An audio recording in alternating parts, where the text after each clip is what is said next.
Students, तो आज हम लोग पढ़ेंगे identification, measurement, recording and communication इस टॉपिक से। ठीक है, तो प्रीवियसली जो मैं वीडियो की थी तो वहाँ पे मैं इकोनॉमिक इवेंट, ट्रांजैक्शन और इंट्रोडक्शन थोड़ा बहुत बोली थी। वो वीडियो सब लोग, मैं रिक्वेस्ट करूँगी कि वो वीडियो पहले आप लोग देख के ये वीडियो देखेंगे तो आप लोगों को ज़्यादा क्लैरिटी होगी। ठीक है, तो देखिए अब है आइडेंटिफिकेशन। इट मीन्स, तो यहाँ पे एक चीज़ मैं और बताना चाहती हूँ आप लोगों को कि ये जो डेफिनेशन है ये बहुत बड़ा है, तो यहाँ पे आप लोगों को कीवर्ड्स पढ़ना है। ठीक है, अभी मैं टाइम नहीं मुझे मिल रहा कि थोड़ा बहुत जिस्ट करके नोट्स, नहीं तो मैं बना सकती थी। तो आफ्टर अबाउट 7 to 14 days मैं कोशिश करूँगी कि ये जो आप लोगों का टॉपिक है यहाँ में से जो कीवर्ड्स हैं और जितना क्रस्प हो सकता है वो क्रस्प मैं आप लोगों को समरी करके एक छोटा नोट्स लिख के खुद वो शेयर करके पढ़ाऊँगी। ठीक है, तो उतना दिन आप लोग यही से पढ़ेंगे और मैं बोल दूँगी कि कौन कौन सा पार्ट पढ़ना है, कौन कौन सा लाइन पढ़ना है।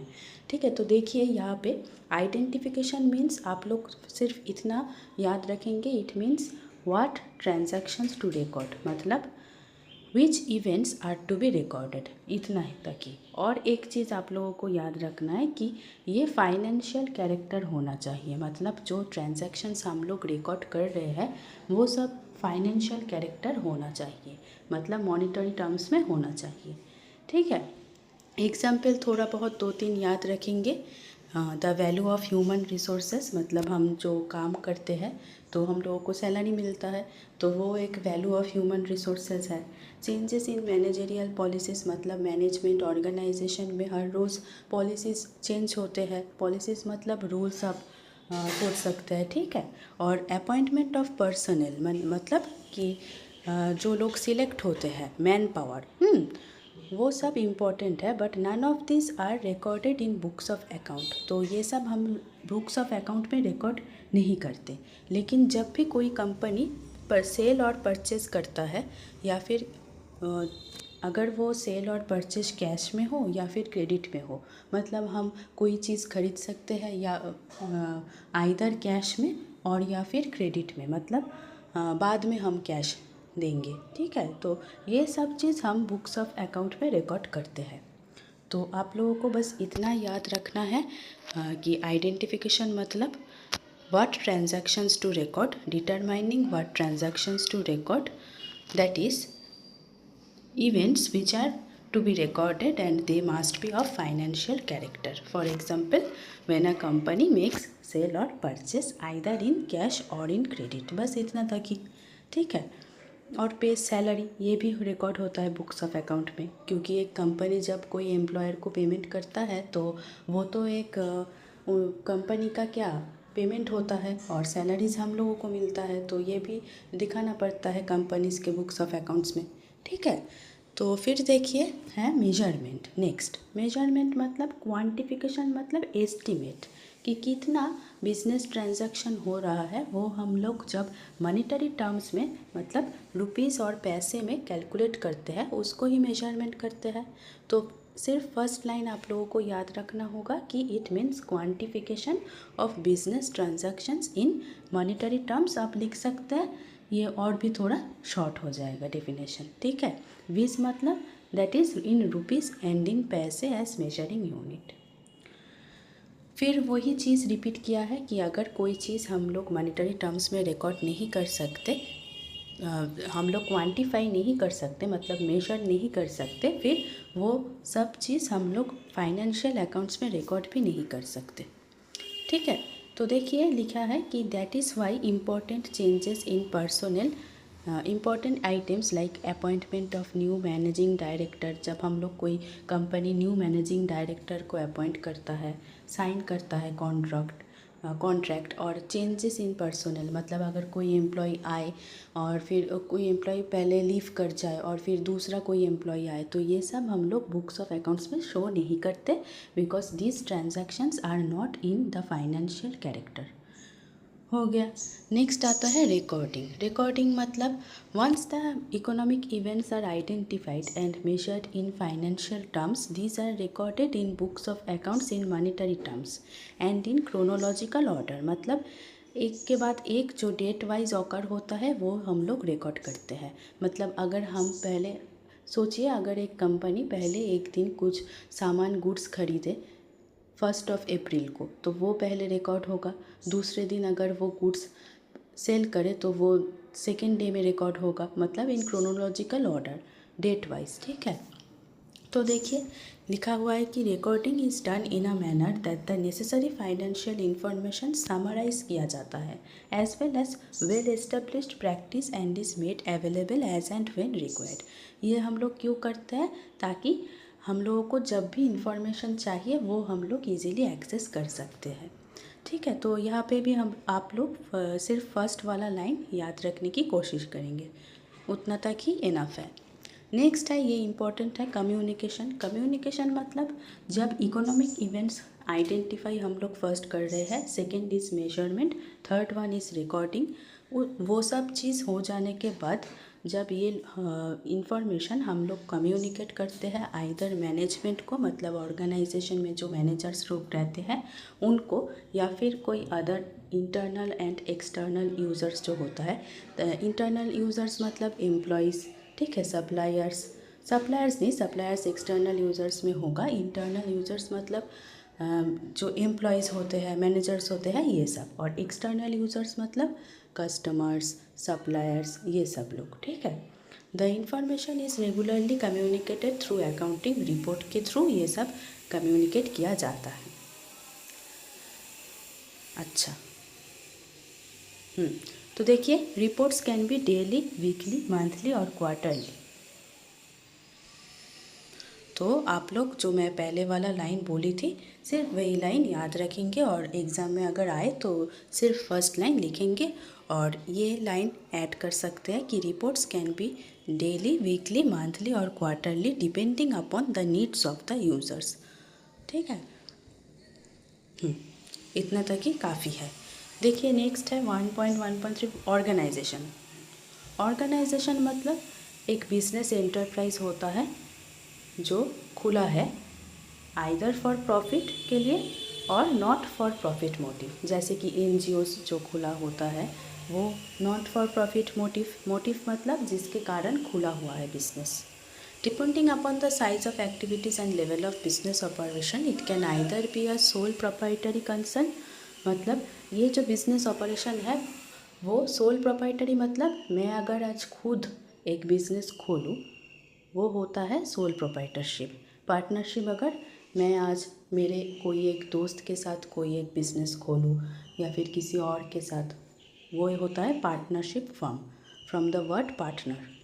कोऑपरेटिव सोसाइटी एक ये होता है जो बहुत सारे बैंक्स होते हैं, कोऑपरेटिव बैंक्स जो खुला होता है for the welfare of the human beings. ठीक है, not for mainly profit reasons. Company जो खुला होता है basically for profit motive. Local authority जैसे कि म्यूनिसिपल कॉरपोरेशन, ये सब। ठीक है, नेक्स्ट आता है interested users of information. Interested users of information मतलब देखिए ये कैटेगोराइज होता है 2 पार्ट्स में। Number 1 is the internal users, number 2 is the external users. आप ये क्या करेंगे, कॉपी में लिखेंगे पहले topic interested users of information, फिर एक लाइन ड्रॉ करके लिखेंगे लेफ्ट में इंटरनल यूज़र्स और राइट में एक्सटर्नल यूज़र्स, एक चार्ट के थ्रू। तो फिर आप लोगों को आसानी होगी याद रखने में। ठीक है, तो देखिए इंटरनल यूज़र्स मतलब जो मैं पहले बोल रही थी कि मैनेजर्स लोग यहाँ पे होते हैं, तो मैनेजर्स का भी बहुत सारा सेग्रीगेशन होता है, जैसे कि business unit managers, plant managers, store managers. फिर यहाँ पे आते हैं मेन जो एग्जीक्यूटिव होते हैं, मतलब जो बिज़नेस को चलाते हैं, मेन जो लोग होते हैं जैसे कि chief executive officer, chief financial officer, vice president, ये सब, line supervisors etcetera. External users में लिखेंगे आप लोग प्रेजेंट एंड पोटेंशियल इन्वेस्टर्स जो कि होते हैं शेयर होल्डर्स। क्रेडिटर्स मतलब जिन लोगों से बैंक या फिर और अदर फाइनेंशियल इंस्टीट्यूशन से जो कंपनी कोई चीज़ खरीदते नहीं, कोई चीज़ अगर खरीदे वो उसके लिए पैसे चाहिए उन लोगों को, कंपनी को। तो ये तो हर वक्त पॉसिबल नहीं है ना कि कोई चीज़ अगर ख़रीदने के लिए हम लोगों को पैसे चाहिए, वो पैसे हम लोगों के पास वही तभी हो। तो वो हम लोग कोई किसी और से उधार लेंगे। तो जब हम धार लेते हैं किसी और से, उन लोगों को बोलते हैं क्रेडिटर्स। तो ऐसे ही कंपनी का भी बहुत सारा क्रेडिटर्स होता है, जो होता है mainly banks and other financial institutions. इसके साथ होते हैं अदर्स में डिबेंचर होल्डर्स, मतलब जो लोग आउटसाइडर्स है टू द कंपनी, और ये लोग भी कंपनी को मनी देते हैं और बदले में इन लोगों को इंटरेस्ट देना होता है, ठीक है। And other lenders, tax authorities होते हैं, रेगुलेटरी एजेंसीज होते हैं, जैसे कि department of company affairs, registrar of company, securities exchange board of India, labour unions, trade association, stock exchange and customers. तो आप लोगों को ये सब एग्जाम्पल्स याद रखना होगा। यहाँ पे पूछ सकता है क्वेश्चन में ये सब एग्जाम्पल्स पूछ के कि name whether they are internal और external users of accounting information, ठीक है। अच्छा, अब हम लोग डिस्कस करेंगे, यहाँ पे एक इम्पॉर्टेंट पॉइंट है कि why to the users want accounting informations.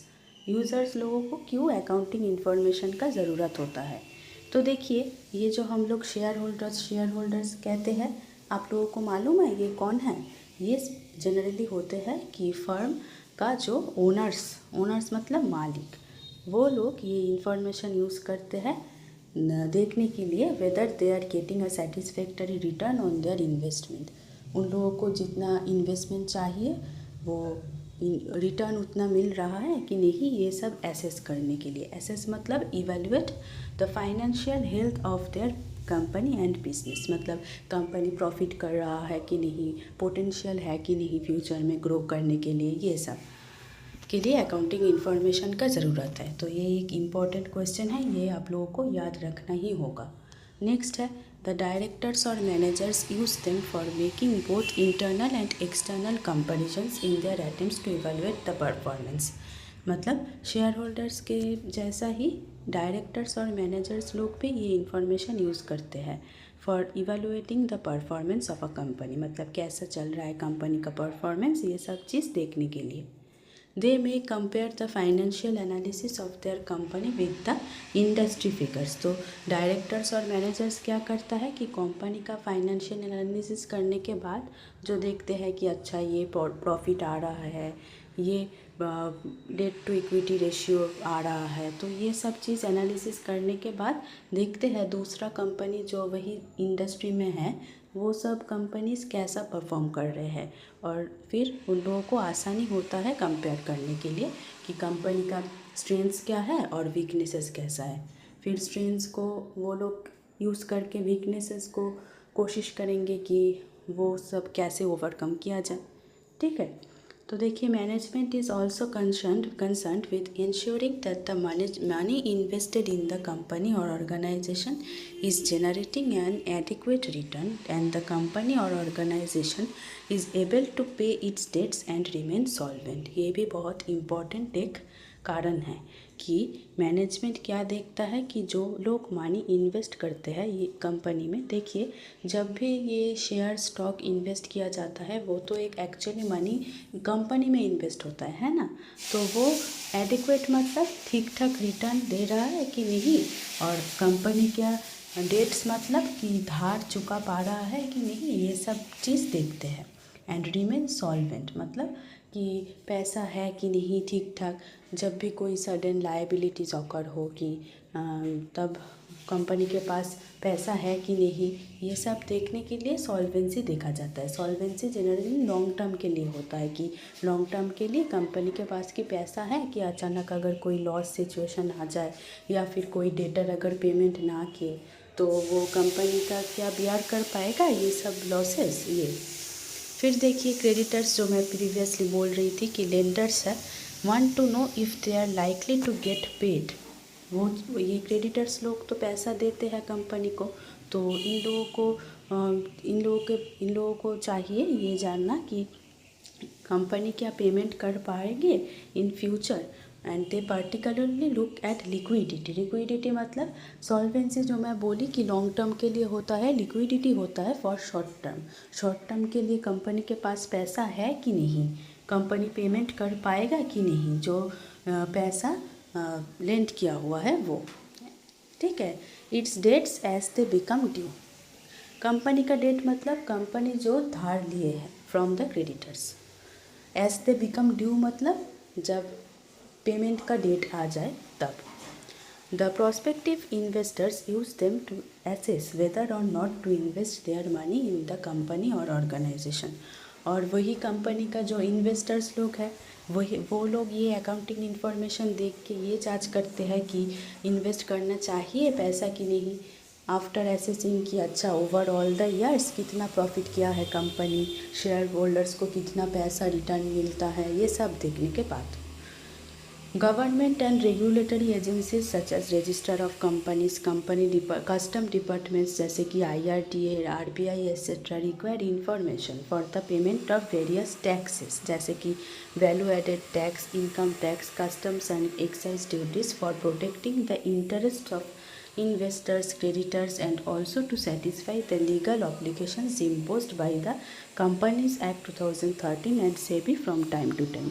मतलब गवर्नमेंट और रेगुलेटरी एजेंसीज जैसे कि ये जो नाम दिया हुआ है इन लोगों को भी अकाउंटिंग इन्फॉर्मेशन चाहिए ताकि ये लोग जांच कर पाए कि कितना टैक्स देना चाहिए कंपनी को, ठीक है। टैक्स में बहुत सारे सेग्रीगेशंस है जैसे कि वैट, IT, कस्टम्स, एक्साइज, ये सब क्यों लेते हैं गवर्नमेंट, ताकि इंटरेस्ट्स ऑफ इन्वेस्टर्स प्रोटेक्ट किया जाए और क्रेडिटर्स का प्रोटेक्ट किया जाए।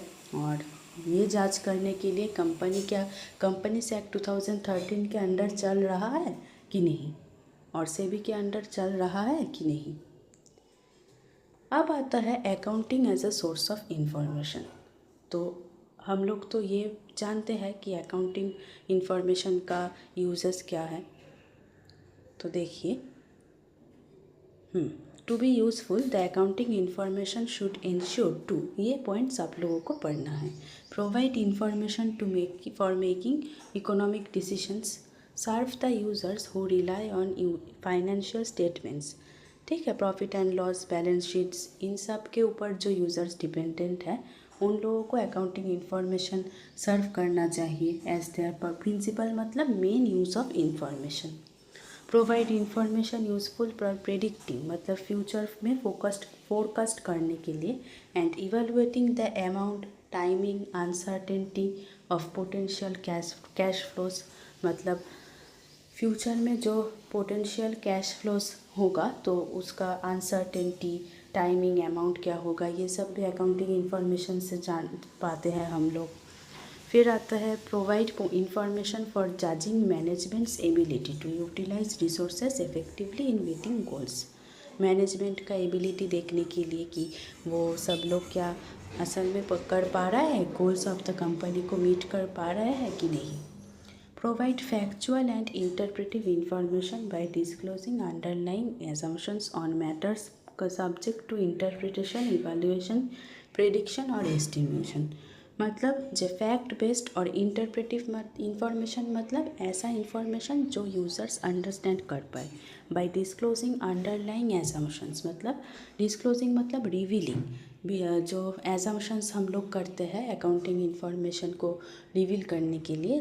Accounts is based on assumptions, जो एजम्पशंस आप लोग बाद में पढ़ेंगे, कॉस्ट बेस्ड एजम्पशंस, ठीक है, मैचिंग प्रिंसिपल, ये सब असम्पशंस होता है। एंटिटी कॉन्सेप्ट जिसके ऊपर अकाउंटेंसी का बेस है। सब्जेक्ट टू इंटरप्रिटेशन मतलब अंडरस्टैंडिंग, इवैल्यूएशन करना, प्रेडिक्शन एंड एस्टिमेशन मतलब measurement. Provide information on activities affecting the society. तो ये सब फिल इन द ब्लैंक्स आप लोग ट्राई करेंगे। अच्छा, तो मैं इस वीडियो में ये इतना तक ही रखती हूँ। नेक्स्ट क्लास में मैं टाइप्स ऑफ अकाउंटिंग जो है ये सब बारे में डिस्कस करूँगी। आशा करती हूँ जितना तक मैं पढ़ाई हूँ उतना तक आप लोग समझ पा रहे हैं, ठीक है। अगर आप समझे तो एक लाइक कर देंगे तो मुझे बहुत खुशी होगी और जो लोग नए हैं मेरे चैनल में वो सारे लोगों को मैं रिक्वेस्ट कर सकती हूँ कि प्लीज़ मेरे चैनल को सब्सक्राइब कर दीजिए, ताकि मुझे और भी मोटिवेशन मिले कि आगे मैं ये सब वीडियोस कंटिन्यू कर सकती हूँ।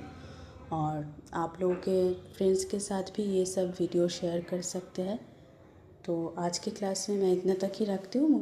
नेक्स्ट क्लास में मैं ये चैप्टर कंटिन्यू करूँगी।